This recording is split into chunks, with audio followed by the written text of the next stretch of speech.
क्या आप भी चेस टैक्टिक्स में मास्टरी करना चाहते हैं तो देखिए इस वीडियो में मैं आप लोगों को बताने वाला हूँ कि बेसिकली आप लोग विंडमिल टैक्टिक का यूज़ करके और कैसे गेम को विन कर सकते हैं, और ये काफ़ी अच्छी टैक्टिक्स है।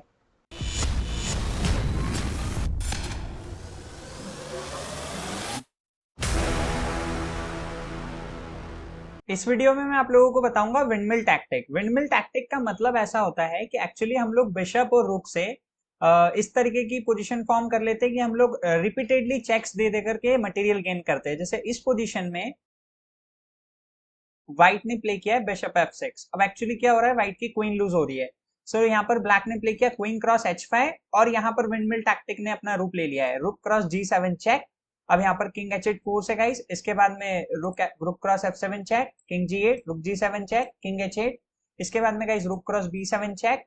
फोर्स मूव है गाइस सारी। इसके बाद में अपोनेंट कहीं पे भी मूव नहीं कर सकते, तो उसको G8 पे ही जाना पड़ रहा है। सो किंग G8, उसके बाद में रुक G7 चेक, उसके बाद में किंग H8, रुक G5 चेक, किंग H7, रुक cross H5, king G6, and उसके बाद में गाइस रुक H3। अब यहाँ पर अपोनेंट को किंग क्रॉस F6 करना पड़ रहा है, देन उसके बाद में रुक क्रॉस H6 चेक। अब आप लोग सोचेंगे कि इसमें हमको बेनिफिट क्या हुआ, तो हमको बेनिफिट ये हुआ एक्चुअली कि हमारे पास में टू कनेक्टेड पासर्स है यहाँ पर G और H फाइल में, और हमारे पास एक्टिविटी भी काफी है। सो ये गेम हम इजीली विन कर लेंगे गाइस। और यहाँ पर ब्लैक के पास में वीक पॉन्स भी हैं, D6 E6, और उसके बाद में A7 पॉन। चलिए अब हम लोग नेक्स्ट एग्जाम्पल पर चलते हैं। गाइज ये पोजीशन भी काफी बहुत ही ज्यादा इंटरेस्टिंग पोजीशन है। यहाँ पर व्हाइट ने प्ले किया bishop E5। What a brilliant move. अब बिशप E5 से क्या हो रहा है गाइज, यहाँ पर क्वीन पे अटैक है, बिशप पे भी अटैक है, डबल अटैक लग रहा है। तो एक्चुअली यहाँ पर क्वीन क्रॉस E5 या रुक क्रॉस E5 करना पड़ेगा। सो फॉर एग्जाम्पल यहाँ पर अपोनेंट ने करा रुक क्रॉस E5, तो हम लोग कर देंगे queen cross E5, queen cross E5, उसके अंदर bishop cross C6 check.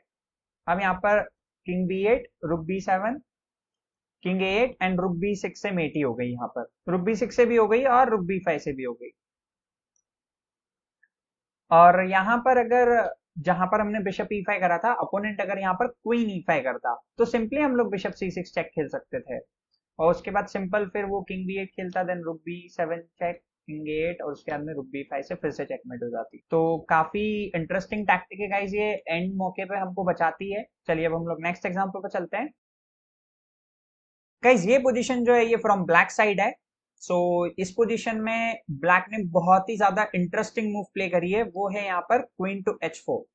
Queen to H4। लेकिन इसमें क्या हुआ एक्चुअली, क्वीन H4 में फोर्स मूव हो रही है नाइट क्रॉस H4 करना। नाइट क्रॉस H4 के बाद में bishop cross E3। What a brilliant move. अब यहाँ पे गाइस रुक क्रॉस E3 नहीं हो सकता है, रुक क्रॉस E3 पे रुक F1 चेकमेट आ रही है।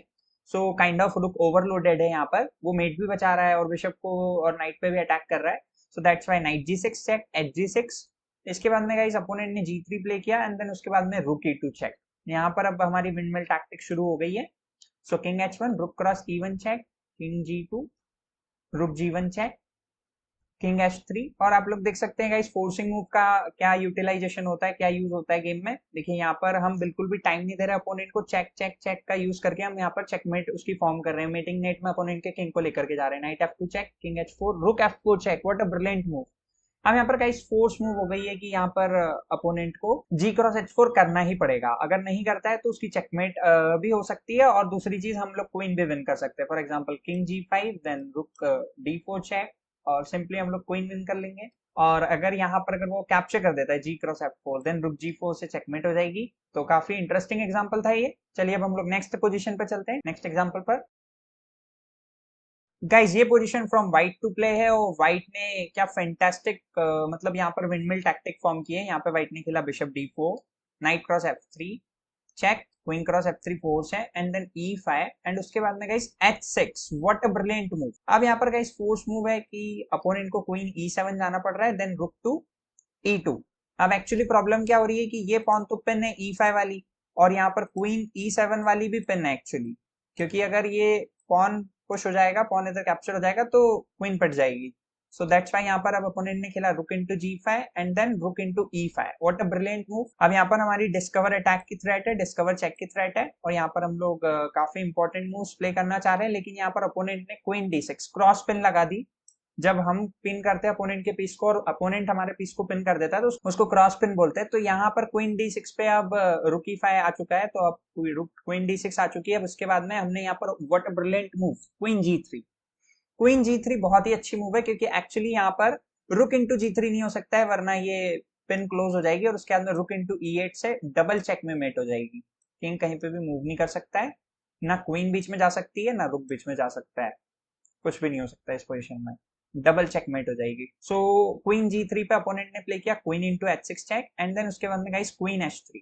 बहुत इंपॉर्टेंट मूव है गाइस यहाँ पर ये, क्योंकि यहाँ पर मेट लगी हुई है, अपोनेंट कुछ भी खेले। फॉर एग्जाम्पल अगर वो क्वीन इंटू H3 कर देता है, किंग इंटू H3, इसके आदमी ये, उसके आदमी ये, उसके आदमी यहाँ पर रुक G5, उसके आदमी किंग F3 आ गए, या फॉर एग्जाम्पल हम लोग किंग F4 आ गए, तो कुछ हो नहीं रहा है इस पोजिशन में, व्हाइट विन कर रहा है इस पोजिशन को। चलिए अब हम लोग आ जाते हैं क्वीन D6 वाली पोजीशन पे। क्वीन D6 के बाद में यहाँ पर क्वीन H3 चेक, उसके बाद में क्वीन D6 फिर से गया और यहाँ पर किंग H1। अब गाइज यहाँ पर फोर्स मेट है, अब व्हाइट की मेट को कोई स्टॉप नहीं कर पा रहा है, कुछ भी खेल ले ब्लैक, यहाँ पर ब्लैक की मेट हो रही है। Thank you for watching this video. अगर आपको वीडियो अच्छा लगा तो प्लीज लाइक एंड सब्सक्राइब जरूर करें।